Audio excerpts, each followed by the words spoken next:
Hello दोस्तों, welcome back to my channel. तो आज हम लोग पढ़ेंगे अतिथि स्टोरी का part 3। In the afternoon, the boat set sail. Annapurna continued to ask the boy kind questions about his home and family. He answered logically and then went out on the deck to escape. दोपहर का time, boat चल पड़ती है, मतलब सफर शुरू हो गया था। बोट में एक लड़का था जिसका नाम था तारापड़ा, जिसे अन्नपूर्णा बार बार उसके घर और परिवार के बारे में सवाल पूछ रही थी, जैसे कि तुम्हारा घर कहाँ है, मम्मी पापा क्या करते हैं। इस तरह के सॉफ्ट और फ्रेंडली क्वेश्चंस पूछती है। लेकिन वो लड़का ज्यादा बात नहीं करना चाहता था, सिर्फ छोटी छोटी लाइंस में जवाब दे रहा था, जैसे बस, हाँ, ना, या एक दो शब्द। उसका मन शायद बात करने का नहीं था, इसीलिए थोड़ी देर बाद वो चुपचाप उठकर बोट के बाहर डेक पर चला जाता है। डेक एक जगह होती है जहां हवा चलती है और लोग खड़े होते हैं बोट पर, ताकि वो वहां चला गया ताकि वो उस कन्वर्सेशन से बच सके।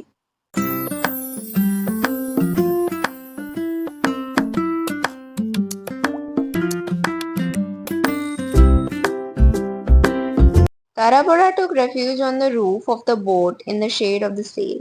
तारापड़ा ने रेफ्यूज मतलब शरण लेना, मतलब वो जाता है, छत पर चला जाता है बोट की, और सेल की शेड में बैठ जाता है। सेल क्या होती है? वो जो बोट पर एक बड़ा सा कपड़ा लगा होता है जिसमें हवा भरती है तो बोट आगे बढ़ती है, वो उसकी छाया में वहां जाकर बैठ जाता है।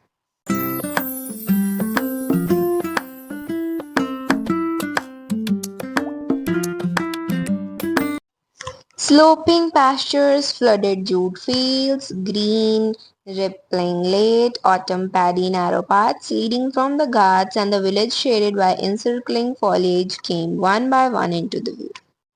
इस पैराग्राफ में एक गांव का सफर का दृश्य दिखाया गया है, जैसे बोट चल रही है और उसके आसपास जो सीन्स नजर आ रहे हैं उसके बारे में एक्सप्लेन किया है। सबसे पहले दिखाई देती है ढलान वाली घास भरी जमीन, पैस्चर्स, जहाँ जानवर चरते हैं। फिर देखते हैं पानी से भरे हुए जूट के खेत, जो शायद बारिश के बाद भर गए हैं या उनमें पानी भरा गया है। उसके बाद आते हैं हरे भरे धान के खेत, जो पतझड़ के एंड में भी लहराते हुए दिख रहे हैं, जैसे उनमें जिंदगी हो। देन नदी के किनारे निकली पतली पतली गलियां जो गांव की तरफ जा रही होती हैं, और आखिर में देखते हैं कि गांव जो हरे भरे पेड़ पौधों से घिरे हुए हैं, जैसे प्रकृति ने उन्हें अपनी गोद में ले रखा हो।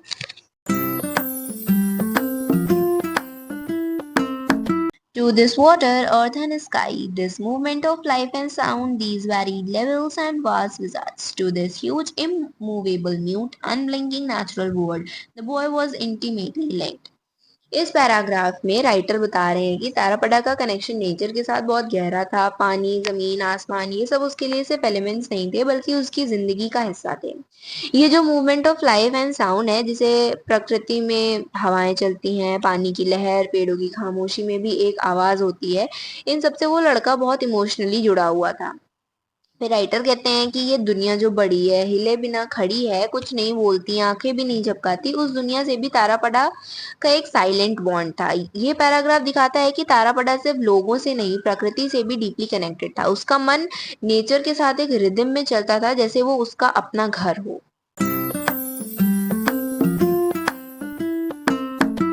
As he sat, he soon got talking with the helmsman and oarsman. Sometimes he took the oars and funded the boat himself. When the helmsman needed a smoke, he would take the trailer. When the sail needed to be turned, he helped skillfully।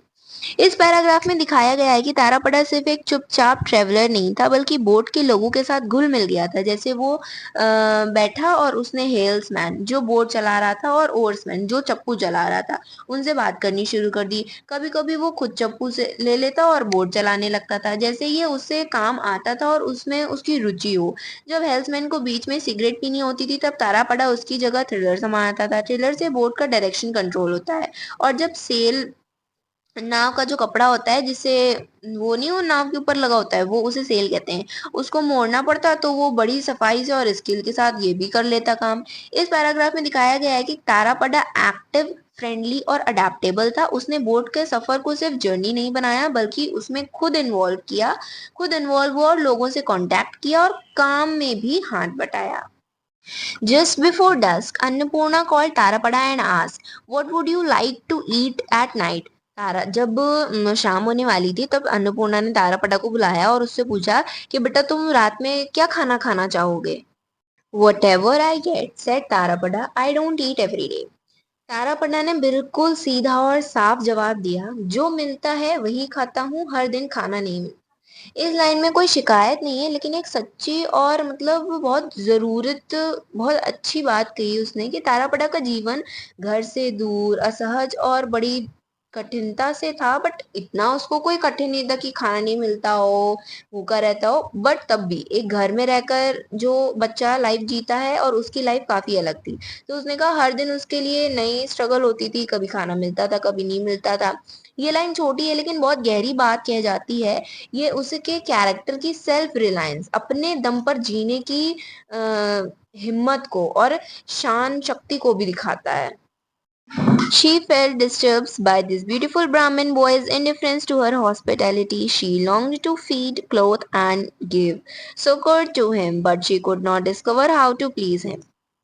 इस paragraph में अन्नपूर्णा के मन की व्यथा, inner emotional struggle दिखाया गया है। उसके घर जो मतलब उसकी नाव में जो सुंदर ब्राह्मण लड़का तारापड़ा मेहमान बनकर आया है, लेकिन उसका व्यवहार बिल्कुल इंडिफरेंट है, जैसे उसे किसी चीज की परवाह ही नहीं है।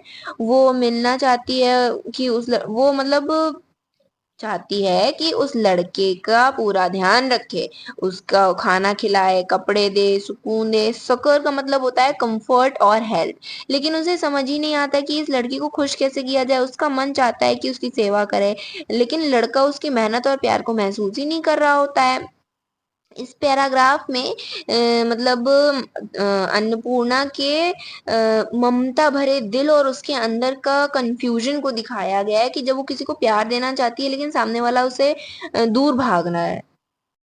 She obstinately sent her servants to buy milk and sweets. Tarapada ate the sweets willingly enough, but he would not touch the milk. Even the Taktam Motilal urged him to drink it, but he simply replied, "I don't like it."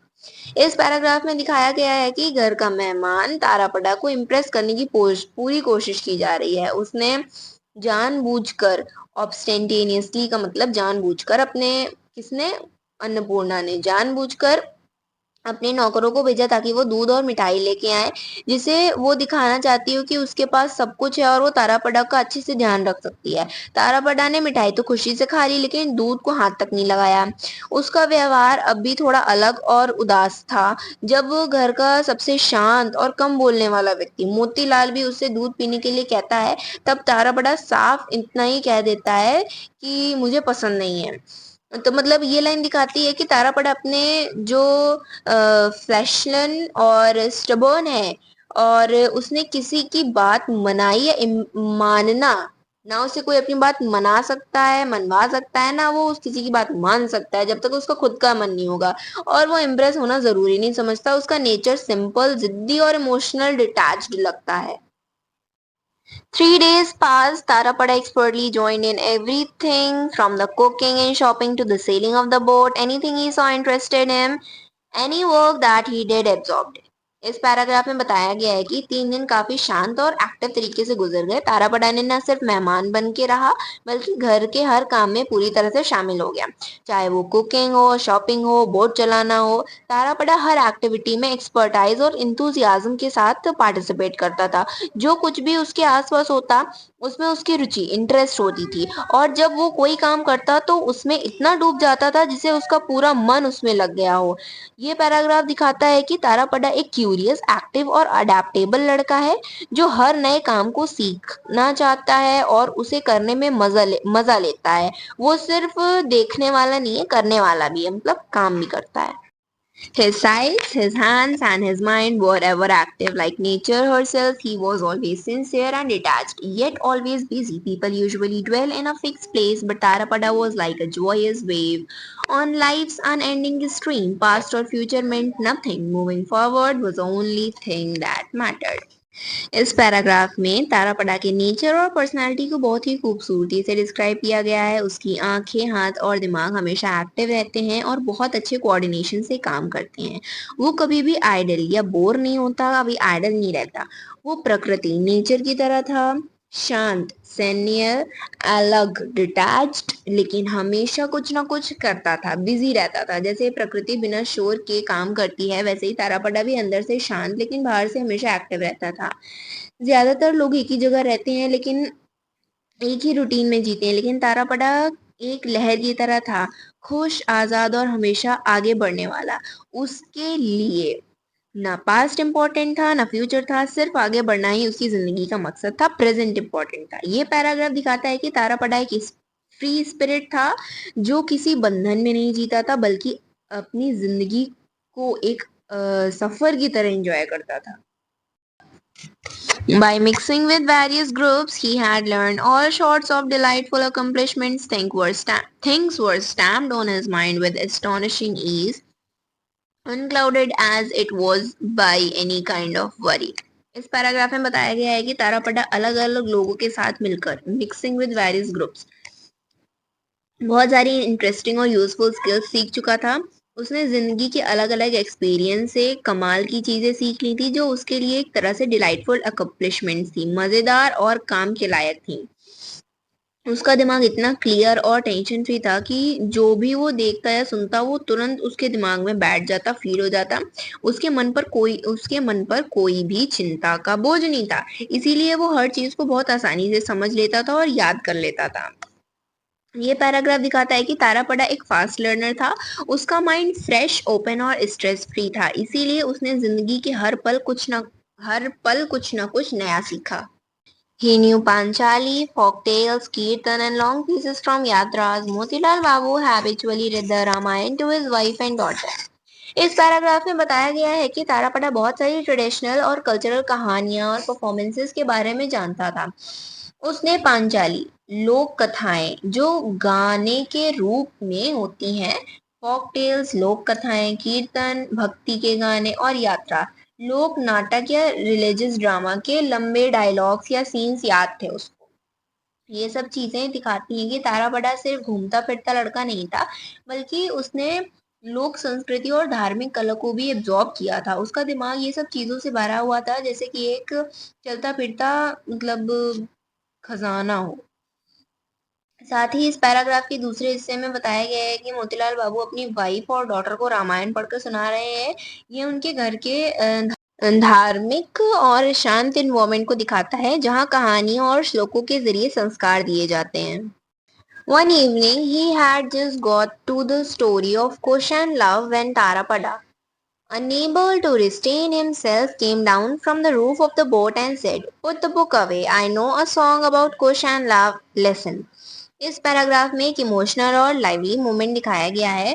शाम का समय था और मोतीलाल बाबू रामायण पढ़ रहे थे और वो कुश और लव की कहानी तक पहुंच गए थे। मतलब वो कुश और लव की कहानी सुना रहे थे जो श्री राम के बेटे थे। तभी तारापड़ा को मतलब रहा नहीं गया, क्योंकि तारापड़ा तो बहुत अच्छे से करता था, तो उसको ये सब सुन के रहा नहीं गया उससे। वो तुरंत नीचे आया और उसने कहा, उसका मन इतना एक्साइटेड हो गया मतलब और इतना भरा हुआ था कि वो तुरंत नीचे आया और बोला, किताब बंद करो, मुझे कुछ और लव का एक गाना याद है और उसे सुनो। ये मोमेंट दिखाता है कि तारापड़ा के अंदर लोक कला और कहानियों के प्रति कितना जज्बा था। उसने सिर्फ कहानी नहीं सुनाई थी, बल्कि उस गाने के रूप में याद भी रखा था। उसका रिएक्शन नेचुरल, एनर्जेटिक और एक्सप्रेसिव था, जिसे उसके अंदर से वो एक कला खुद बोल उठी हो।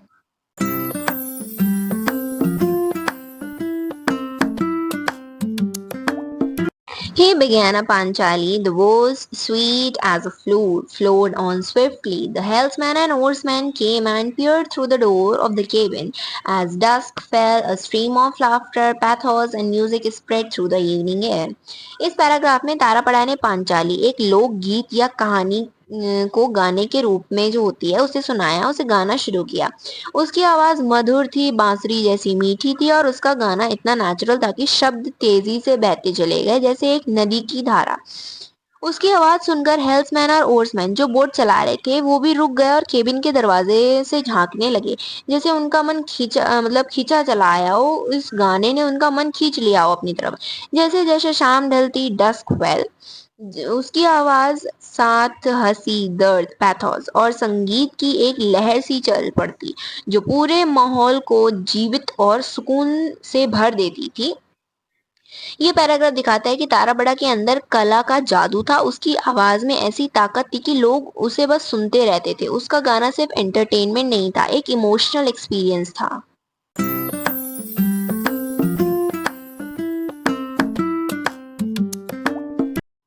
The banks become alert and the people in passing boats were lured for a moment and strained their eyes to listen. When the Panchali had finished, everyone sighed deeply, wishing it would last forever. इस paragraph में बताया गया है कि जब तारापड़ा पांचाली गा रहा था तो उसकी आवाज सिर्फ बोट के अंदर तक सीमित नहीं थी, किनारे तक पहुंच गई थी। नदी के किनारे बैंक्स पर जो लोग थे वो भी सच्चे मन से सुनने लगे। जो लोग दूसरी बोट में जा रहे थे वो भी एक पल के लिए रुक गए, जैसे उनका मन खींच लिया हो उस गाने ने। उन्होंने अपने कान, तन और उसकी आवाज को महसूस किया। जब उसकी पांचाली समाप्त हुई तो सब लोगों ने गहरी सांस ली, जैसे एक खूबसूरत सा सपना खत्म हो गया और सबके मन में एक बस यही आवाज आई। सबने अपने मन में यही बोला, काश ये कभी खत्म ना होता। ये पैराग्राफ दिखाता है कि तारापड़ा की आवाज में इतना जादू था कि अनजाने लोग भी उसके गाने से बंध जाते थे। उसका गाना एक स्पिरिचुअल और इमोशनल एक्सपीरियंस बन गया था, सिर्फ सुनने का ही नहीं, महसूस करने का भी।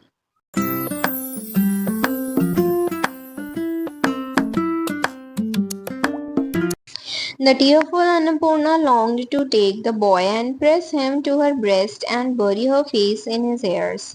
Motilal Babu thought if I could somehow keep this boy, he would make up for my having no son. The little girl Charu Shashi through was full of envy and jealousy. Charu Shashi कौन थी? मोतीलाल की बेटी। इस paragraph में तीन अलग अलग characters के इमोशन रिएक्शंस दिखाए गए हैं, सब तारापड़ा के लिए, लेकिन सबका नजरिया अलग अलग है। अन्नपूर्णा रो रही होती है, टीयरफुल, और उसका मन करता है कि वो तारापड़ा को अपने सीने से लगा ले, उसके बालों में अपना चेहरा छुपा ले, जैसे एक माँ अपने बच्ची को गले लगाती है। उसका प्यार ममता भरा और गहरा था। मोतीलाल बाबू के मन में एक और सोच चल रही होती है। वो सोचता है, काश मैं इस लड़के को अपने पास रख सकता तो मेरे पास बेटा न होने का दर्द कम हो जाता। ये लाइन दिखाती है कि तारापड़ा ने उन दोनों के दिल में एक खाली जगह भर दी थी।